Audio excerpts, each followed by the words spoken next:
Hello friends, how are you? I hope that all of you are very fine. Friends, first of all, we will solve one problem. That problem is already solved in the textbook. After solving that, we will start our new part of the chapter that will be related to accuracy, precision and errors.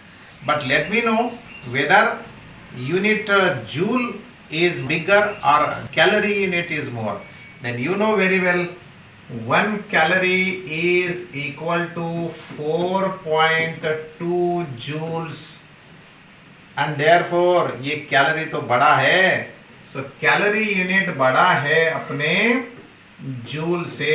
4.2 joules कहाँ डालेंगे तो तब जाके कहाँ 1 calorie unit बनता है. तो 1 calorie unit is more, मतलब 1 कैलोरी एनर्जी है एक के पास, दूसरे के पास 1 जूल एनर्जी है. तो कौन ज्यादा रिच है, कौन ज्यादा पावरफुल है, वो है कैलोरी वाला. भले 1 कैलोरीज के पास है, वो 1 जूल उसके पास है, पर calorie is more than joule. Therefore we will say the person which has 1 calorie energy is energetic than other which has 1 joule energy only. अब ये अलग अलग इरा में अलग अलग सिविलाइजेशन रहते हैं. आज हमें पता है कि हमारा मास किलोग्राम में मेजर होता, हमारी लेंथ मीटर में एसआई यूनिट हम लोग डिसाइड किए हैं, और SI unit of time is decided by a scientist is second. आज के तारीख में वो ज्यादा एक्यूरेसी होगी ही, लेकिन अलग अलग जमाने में अलग अलग यूनिट का वो मापदंड होगा ना, बराबर है कि नहीं. अलग अलग साइज होगी क्या नहीं यूनिट की. मान लो कि उस जमाने में, मानो अपने हड़प्पा एंड मोहनजोदड़ो सिविलाइजेशन था, सब लोगों ने सीखा ना हिस्ट्री में, क्या नहीं सीखा. Mohenjodaro and Harappa, yes it is. उस जमाने में मानो कुछ अलग यूनिट होगा किलोग्राम जैसा ही, लेकिन आज का किलोग्राम और उस जमाने का किलोग्राम अलग होगा. तो मान लो उधर अल्फा किलोग्राम का उधर 1 यूनिट था, मतलब किलोग्राम डैश था, किलोग्राम डैश, पर वो कितना बड़ा था या कितना छोटा था, तो वो अल्फा किलोग्राम. तो वो अल्फा किलोग्राम, अल्फा 1 से बड़ा है 1 से छोटा है, वी डोंट नो, पर था वो, है ना. किलोग्राम के हिसाब से अल्फा किलोग्राम था. उस जमाने में जो मीटर था ना, वो अपने आज के मीटर का नहीं. तो वो मान लो कि बीटा मीटर. अब ये बीटा छोटा होता बडा हो सकता, कारण त्या काळात हाताने पायाच्या लेंथनं माप घेतल्या जायचे. कोणाजवळ असायची मीटर स्केल. मीटर स्केल एखाद्याकडे असलं की तो भला मोठा इंजिनियर. आता एक 40-50 वर्षापूर्वी समजा जर एखाद्याकडे मीटर स्केल किंवा टेप असेल, तर तो माणूस या त्या सिव्हिलायझेशन मधला, त्या गावामधला श्रीमंत माणूस, इंजिनियर माणूस, त्याला टेप कळतो, मेजरमेंट घेता येते त्याला, असा असायची भाषा. सो दोस्तों, ये बीटा मीटर उस जमाने का लेंथ वाला था. उस जमाने में ग्यामा सेकंड मतलब आज का 1 सेकंड. वो कितना बड़ा था ग्यामा सेकंड वो पता नहीं, पर था जरूर. मग आता म्हणणं असं आहे आज की आजचा आपला 1 कॅलरी म्हणजे त्यावेळेसचा किती मोठा जूल असेल. म्हणजे 1 कॅलरी बरोबर किती जूल डॅश. जूल डॅश त्या काळातलं युनिट, मेकॅनिकल एनर्जीचं युनिट जे डॅश. तर इथं किती लिहावं आम्ही, आपल्याला माहिती आहे आज आम्ही इतकं लिहितोय 4.2 joules. How much should be J dash. तो एक बात तो पक्की है दोस्तों कि यहाँ जो नंबर आएगा वो 4.2 तो होगा ही, खाली ये अल्फा कितना, बीटा कितना, ग्यामा कितना, इस पे बात होने वाली है. सो हियर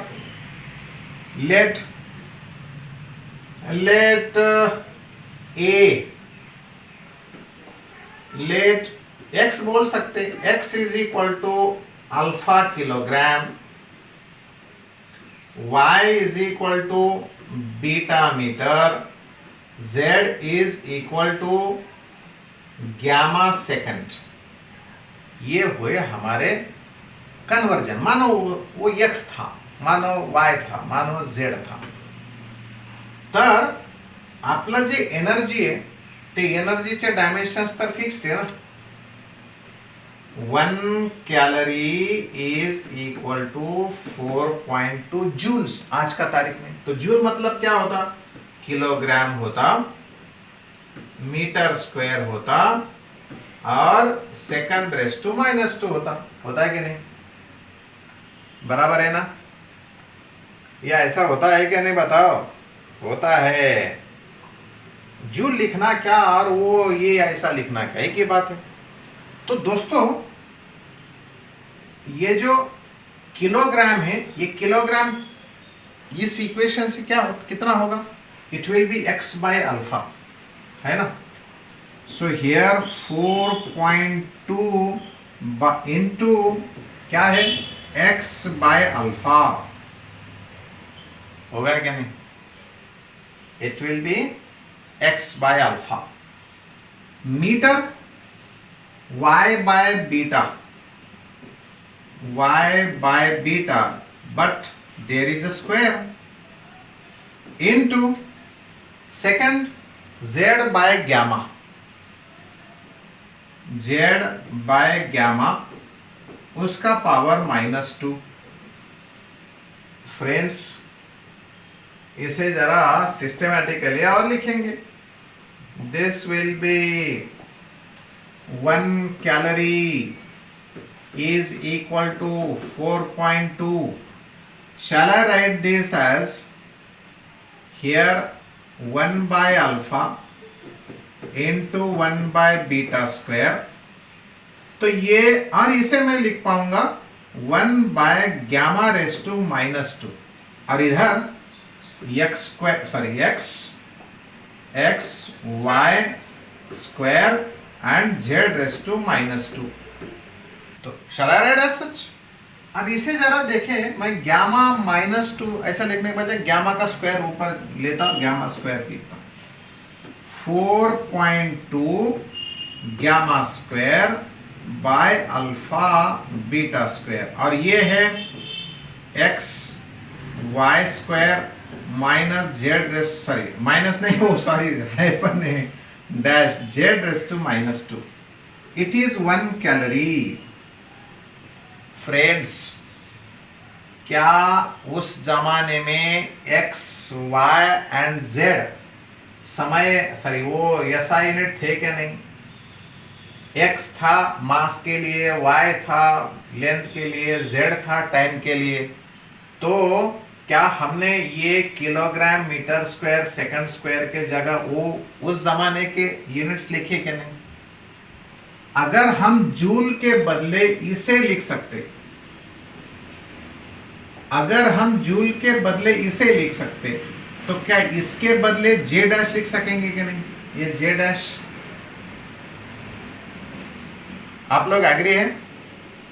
अगर हम kilogram metre square second raise to -2 joule के बदले लिख सकते, तो इसके बदले जूल डैश लिख पाएंगे क्या नहीं?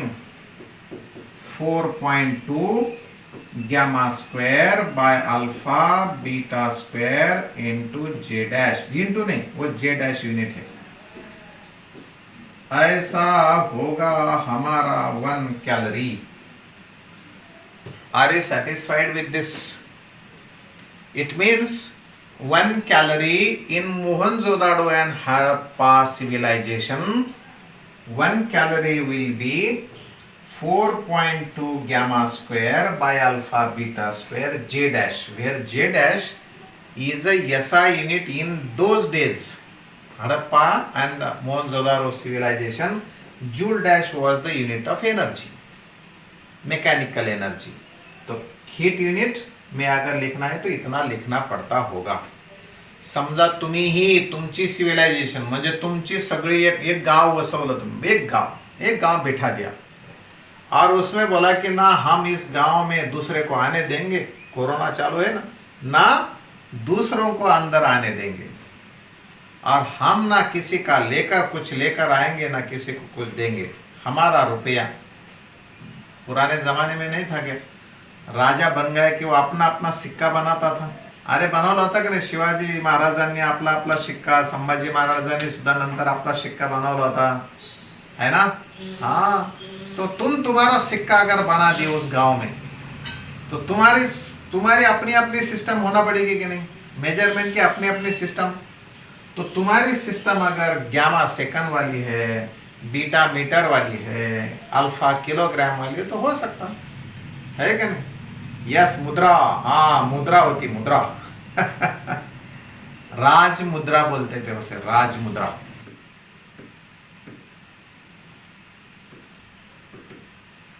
अनसर्टनिटी, अनसर्टनिटी इन मेजरमेंट।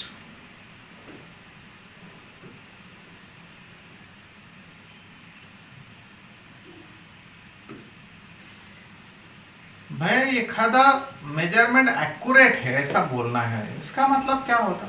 समजा तुम्ही तुमच्या साठी कपडे घ्यायला बाजारात गेलात आणि 5 मीटर कपडा घेतला, त्या दुकानदाराकडे काम करत असलेल्या लेबरनं तो 5 मीटर कपडा दिला, ॲक्युरेट मेजरमेंट झालं, 5 मीटर बरोबर दिला, म्हणजे काय झालं? म्हणजे त्यानं कुठल्याच प्रकारचं एरर नाही केलं, रियल व्हॅल्यूच्या जवळपास असलेला, right right right, correct, no mistake, गलती नहीं, गलती नहीं तो एक्यूरेसी ज्यादा होती है ना? सो एक्यूरेसी ज्यादा होती, मोर एक्यूरेसी,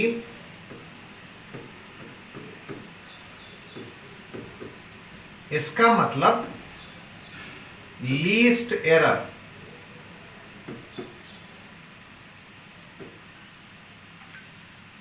ये एक्यूरेट मेजर करने का काम या लीस्ट एरर होने का काम जैसा हमारे ऊपर डिपेंड है, वैसा जिसके हेल्प से, मतलब वो कौन सा इंस्ट्रूमेंट आप यूज कर रहे हैं उस इंस्ट्रूमेंट पर भी डिपेंड है।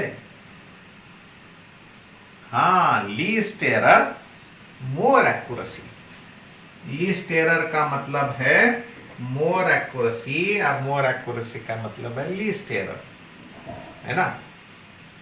प्रीसीजन, ये बहुत इंपॉर्टेंट चीज है दोस्तों। क्या होता है प्रीसीजन? प्रीसीजन मतलब आप जितने भी बार मेजर करो, प्रीसीजन का मतलब होता है आप कितने भी बार मेजर करो, आपका मेजरमेंट का आंसर वही या उसी के पास ही आएगा, तब जाके कहा हम बोलेंगे कि यस, उसका मेजरमेंट सही ढंग से और एक्यूरेट तरीके से चालू है। कैसे? अपन एग्जांपल लेंगे। एरो मारने के एक ओलंपिक में गेम होता है, ऐसे सर्कल्स होते है ना? अगर आप लोगों का एरो यहां लग गया, इस सर्कल में, पहले सर्कल में लगा, तो 10 मार्क्स मिलते हैं। अगर ये दूसरे सर्कल में लगा तो मानो 8 मार्क्स मिलते हैं। फिर वो आपका एरो यहां लगे तो भी और यहां लगे तो भी कितने मार्क्स? 8 मार्क्स। इधर लगे तो भी और इधर लगे तो भी, मतलब यहां मानो 6 मार्क्स मिलते हैं, और यहां बिल्कुल पूरे 10 रहता है कि नहीं वो? हाँ, गेम शूटिंग का भी होता है, पिस्तौल फायर, हाँ हाँ, आर्चरी होता है, और राइफल से भी होता है ना, पिस्तौल से भी होता है, पिस्तौल से फायर करते, हाँ, एरो असतो, एरो मारायचा किंवा गोळी मारायची, याच्यात बसली तर 10 मार्क्स, या सर्कल मध्ये बसली तर 8, तिसऱ्या सर्कल मध्ये बसली तर 6, बाहेर गेली तर 4 किंवा 2 घेऊन टाक, तुला पिस्तौल हातात धरला 2 मार्क्स। सो दोस्तों, समजा जर कधी कुणाच्या गोळ्या याच सर्कल मध्ये बसल्या अगदी जवळ जवळ, तर त्याचा निशाणा परफेक्ट आहे की एका विद्यार्थ्याचा एक निशाणा इथे, एक निशाणा इथे आणि दुसरा निशाणा इथे, तर तुम्ही त्याला जे 10 मार्क्स मिळाले ना पहिल्यांदा, त्याच्यावर विश्वास ठेवताल का? अरे येस पे वो आप बोलेंगे ना, अरे वो अंदाजे लग गया, लग गई गोली, अपन ऐसा नहीं बोलते कि लग गई गोली। तो ये गोली, ये पत्थर लग गया तो ऐसा हुआ ना, क्योंकि तीसरे बार इतना गलत थोड़ा हो सकता। हा, समजा ऑब्जेक्टिव्ह टाइप एक्झामिनेशन मध्ये एखाद्या वेळेस एखाद्या मुलाला आउट ऑफ मार्क्स पडले आणि दुसऱ्या वेळेस जर त्याला फक्त 25% मार्क्स पडले, तर तुम्ही आम्ही काय म्हणतो, काय म्हणतो, त्या 25 वर विश्वास ठेवतो का 100 वरती त्याचा अविश्वास दाखवतो?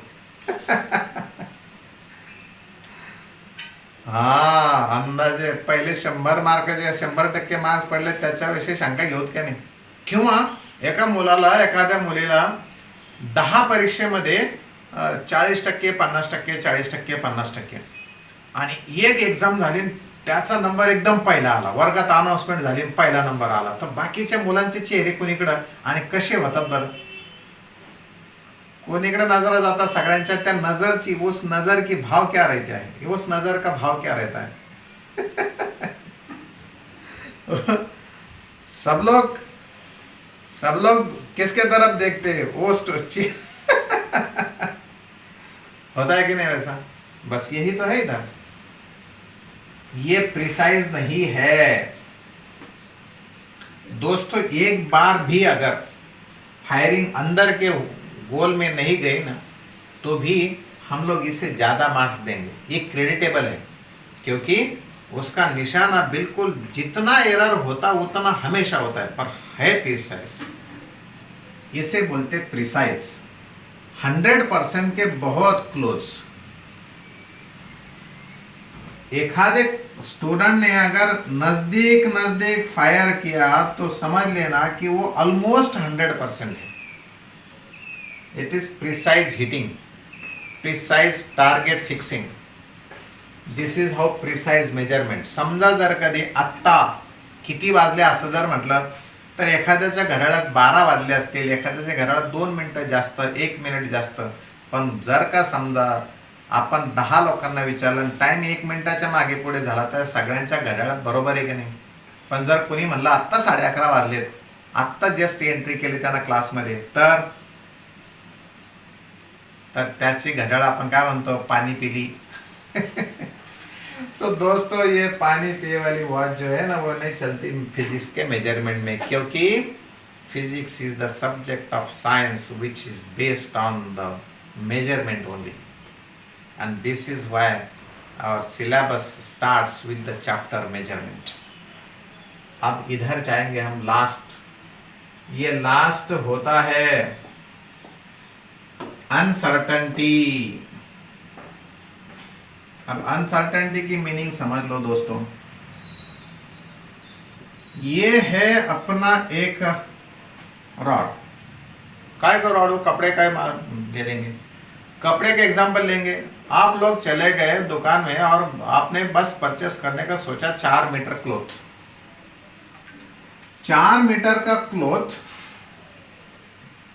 आप लोग जो मेजर करने जा रहे हैं, उस रॉड में बस इतने मार्किंग्स है, ये मीटर स्केल है उसके पास, बस इतने 4 मार्किंग है, ज्यादा 5 मार्किंग। हाँ, ये अनप्रेडिक्टेबल है, कब क्या करेगा पता ही नहीं चलता, ऐसा बोलते हैं अनप्रेडिक्टेबल। हाँ, सो ये एक मार्किंग, ये मीटर स्केल है, दुकानदार के पास ये मीटर स्केल है। अब आप लोगों को एक रॉड है दिए वाला, इतनी रॉड की लेंथ है, और आप लोगों को बोला कि सेंटीमीटर के लेवल तक इस रॉड की लेंथ बताओ, हाउ मेनी सेंटीमीटर्स, ये कितना सेंटीमीटर से ये बताओ। और स्केल कौन सी दी, मीटर स्केल, उसके ऊपर मार्किंग कौन सी, marking on that meter scale are only these 5, ये है 0 की और ये है 100 सेंटीमीटर्स की, मतलब 1 मीटर, और बोला गया कि रॉड की लेंथ कितनी। तो क्लास में जितने बच्चे होंगे उन सबका आंसर अलग अलग आएगा कि नहीं? ये 25, ये 50 है ना, ये 25, ये 50, ये 75, 75 से आगे कितना भी हो सकता, फिर 80, 85, 75 से ज्यादा ये स्टूडेंट का आंसर कितना भी हो सकता. So this is how that last number will be uncertain. मानो आपके पास मीटर स्केल नहीं, अभी सेंटीमीटर स्केल है. जैसा कि आपने ये तुम्हारे कंपास में जो स्केल है वो आपके पास है. कैसे? ये स्केल की मार्किंग दे रहा हूं मैं. यहां मैं पूरी स्केल तो नहीं निकालूंगा. 2, 3, 4, 5, 1, 2, 3, 4, ये 5. मान लो कि इधर बहुत लंबी स्केल है और ये मानो 8 है, ये 9 सेंटीमीटर से. Right. There is a rod and its length is this much. उधर का एंड बिल्कुल जीरो मार्किंग पर एडजस्ट है. तो तुम्हारा ये रॉड की या लाइन की लेंथ जो है वो कितनी बताएंगे? Let me know your answer. What will be the length according to you?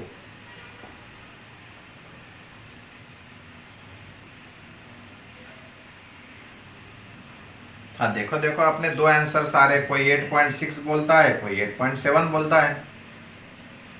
अच्छा, किसका गलत और किसका करेक्ट बोल सकते हैं क्या? हर किसी का कहना होगा कि अरे यार वो मुझे इसके पास दिखी, कोई बोलेगा मुझे इसके पास दिखी. तो हमें इस नंबर पर अब भरोसा नहीं है. The last number in our measurement is always uncertain. समझेगा? मतलब आपको अगर 10वीं के परसेंटेज आए हैं 92.5, तो ये नंबर अनसर्टन है. आप लोगों को 93 भी आ सकते थे या 92 भी हो सकते हैं. तो 0.5 वाला जो है वो अनसर्टन है. Got it? तो अनसर्टन नंबर या अनसर्टन डिजिट मतलब उस मेजरमेंट पे डिपेंड होगा. अगर मैं इसी स्केल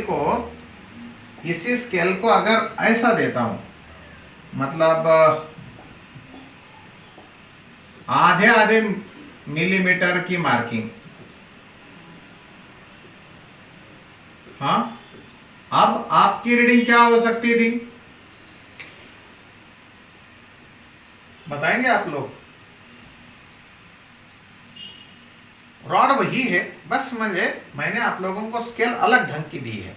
आपको बड़ी करके बताओ क्या? बड़ा करके बता दो ना फिर मैं.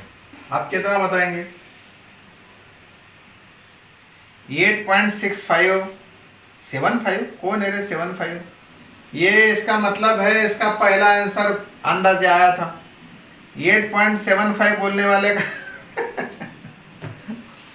म्हणजे बघा इथेच अनसर्टनिटी लक्ष. प्रिसाइज अनप्रेडिक्टेबल है ना. 8.75 कैसे हो सकेगा? भाई अपना जो आंसर है वो आंसर होगा, ये देखो 8 तो है ही, यहां से इधर 8.5 है, 8.6 है, 8.65 है. कोई 8.65 बोलेगा, कोई 7 बोलेगा. 8.65 या 8.70 ऐसा बताएगा. इसका मतलब ये जो दूसरा नंबर है डेसिमल पॉइंट के बाद, वो नंबर अभी अनसर्टन है. So the digit which has a doubt over the measurement, that digit, that number is called as कौन सा? अनसर्टन. तो समझ में आते रहेगा अनसर्टनिटी, और आगे आगे जैसा डिस्कशन होते जाएगा वैसा वैसा अनसर्टनिटी या अनसर्टन नंबर के बारे में पता चलेगा. ओके? यानी कि मानो मैंने अभी ये टाइम बताया 12:13:35. 12:14 और 35 सेकंड. इस पर आपको किस नंबर पर डाउट होगा? 35 पे डाउट नहीं होगा, इस पर डाउट होगा।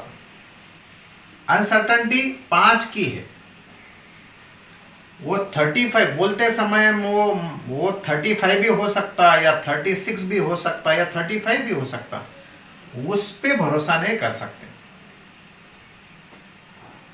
हाँ, 14 मिनट पे नहीं, 35 सेकंड पर भरोसा नहीं कर सकते। 14 मिनट पे तो करना पड़ेगा ना, क्योंकि उसके बाद ये नंबर आया। तो last number in a measurement is always uncertain. दोस्तों, अब बात करनी है एरर्स कहां से आते, है ना, सोर्सेस ऑफ एरर क्या है, मतलब टाइप्स ऑफ एरर कौन से हैं, क्या समझे क्या? Got it? एरर्स कुठून कुठून येतात जरा सांगता का? टाइप्स ऑफ एरर कैसे हो सकते, बता सकते?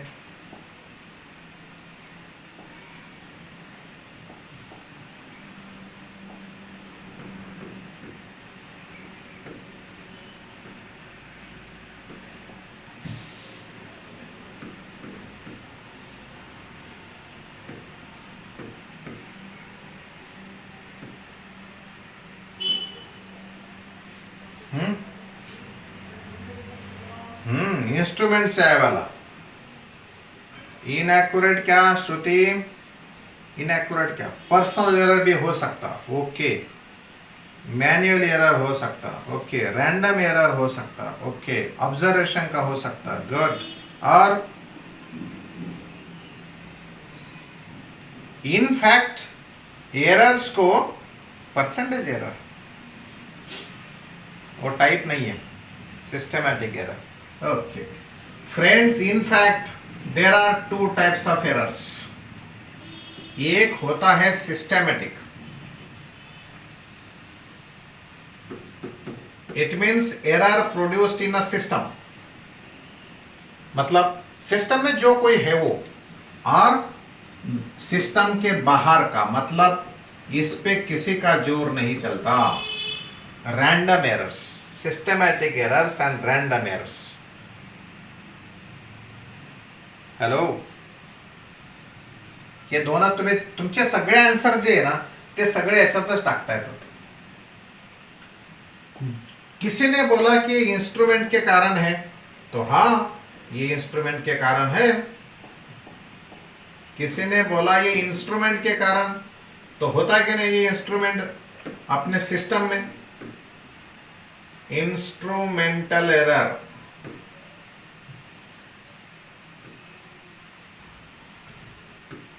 मतलब ये इंस्ट्रूमेंट ही फॉल्टी है, हम क्या करेंगे? मीटर स्केल जो बाजार में से लाई उससे हमने मेजर किया। अब वो अगर मेजर, वो स्केल ही अगर गलत कंपनी की है, वो ही अगर मेड इन चाइना है, तो व्हाट शैल आई डू? ऐसा बोलेंगे कि नहीं तुम लोग? तो ये इंस्ट्रूमेंटल एरर, इंस्ट्रूमेंट की गलती। अच्छा, वो मान लो कि यहां इंस्ट्रूमेंट में कहीं एडजस्टमेंट की गलती हो सकती, फॉल्टी एडजस्टमेंट। इंस्ट्रूमेंट प्रॉपर है पर एडजस्टमेंट रॉन्ग है, फॉल्टी एडजस्टमेंट।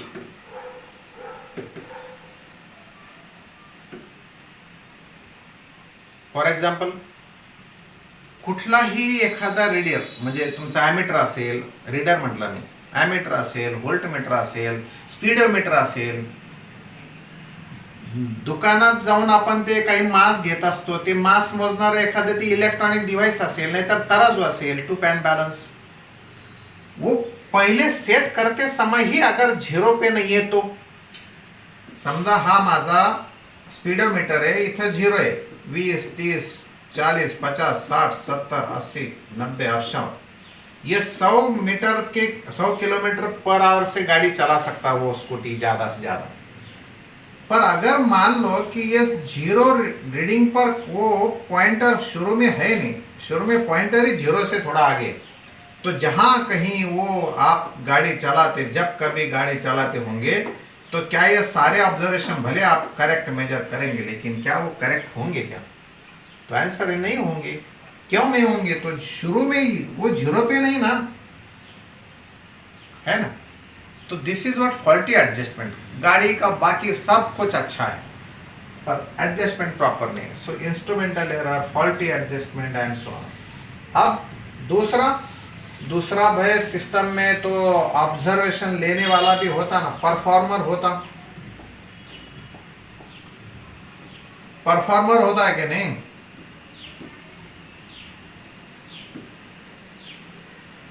अब इस परफॉर्मर ने वो खुद को पता नहीं कि मिलीमीटर कितना है, वो खुद को गिन नहीं पाता परफेक्ट, खुद देख नहीं सकता परफेक्ट, तो इससे तो गलती होने वाली है। और एक आधा ओवर एक्टिंग भी करता। ओवर एक्टिंग का मतलब मीटर स्केल रहती, मीटर स्केल से अपन अगर मान लो कि एखादी ऐसी रीडिंग मेजर करनी है, लेंथ मेजर करनी है, if that person is watching that reading in this fashion, means by an angle instead of seeing vertically down, तो क्या वो रीडिंग परफेक्ट होगी क्या? तुम्ही आता तुमच्याजवळ स्केल असेल तर पाहू शकता, 3 रीडिंग दिसतील तुम्हाला 3 डायरेक्शन जर बघितलं तर सरळ बघायला पाहिजे नियमानं, पण समजा जर कधी उगीच न्यूटन आईन्स्टाईन स्वतः असल्याचा भास होऊन जर ते इकडून तिकडून बघत असेल तर मग काय? तर ती रीडिंग चुकीची येणार। म्हणजे स्किल नसेल, अनस्किल्ड ऑब्झर्वर किंवा अनस्किल्ड परफॉर्मर असेल तर अनस्किलनेस के कारण, अनस्किलनेस विल प्रोड्यूस एरर, है ना। अनस्किलनेस विल प्रोड्यूस एरर ना ना ना।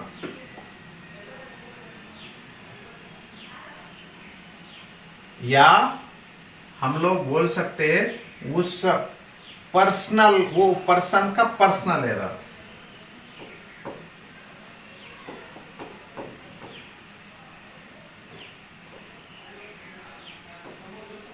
पर्सनल एरर मतलब अब एखादे को कलर कौन सा है ये दिखना है।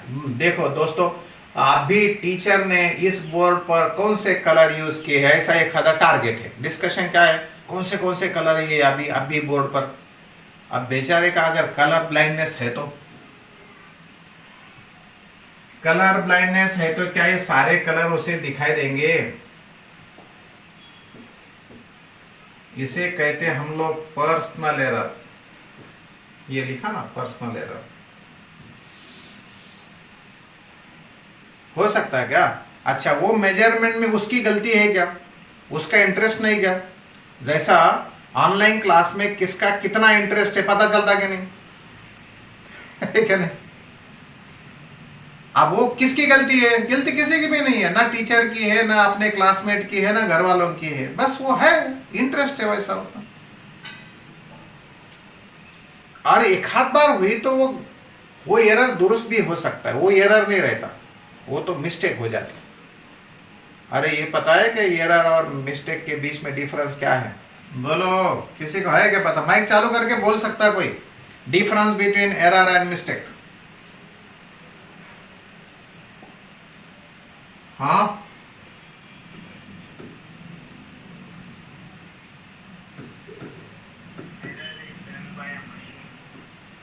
जोर से जरा। Mistakes can be eliminated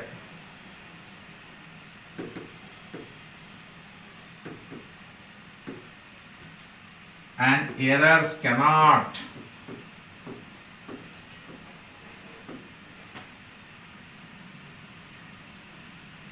zero error वाला इस दुनिया में कोई नहीं है। मिस्टेक दुरुस्त हो सकती, मिस्टेक 100% एलिमिनेट हो सकती। म्हणजे उदाहरणार्थ क्लासमध्ये येताना आमचा व्हिडिओ 100% बंद ठेवायचा तर बंदच राहतो बऱ्याच मुलांचा। आजपर्यंत कितीतरी विद्यार्थी क्लासमध्ये त्यांचा आजपर्यंत एकदाही व्हिडिओ चालू झाला नाही। पण काही काहींचा होतो, तर तो त्यांचा एरर मध्ये टाकायचा का मिस्टेक मध्ये टाकायचं त्याने ठरवायचं. दोन्ही गोष्टीमध्ये ट्रू व्हॅल्यू पेक्षा वेगळी व्हॅल्यू दिल्या जात असते.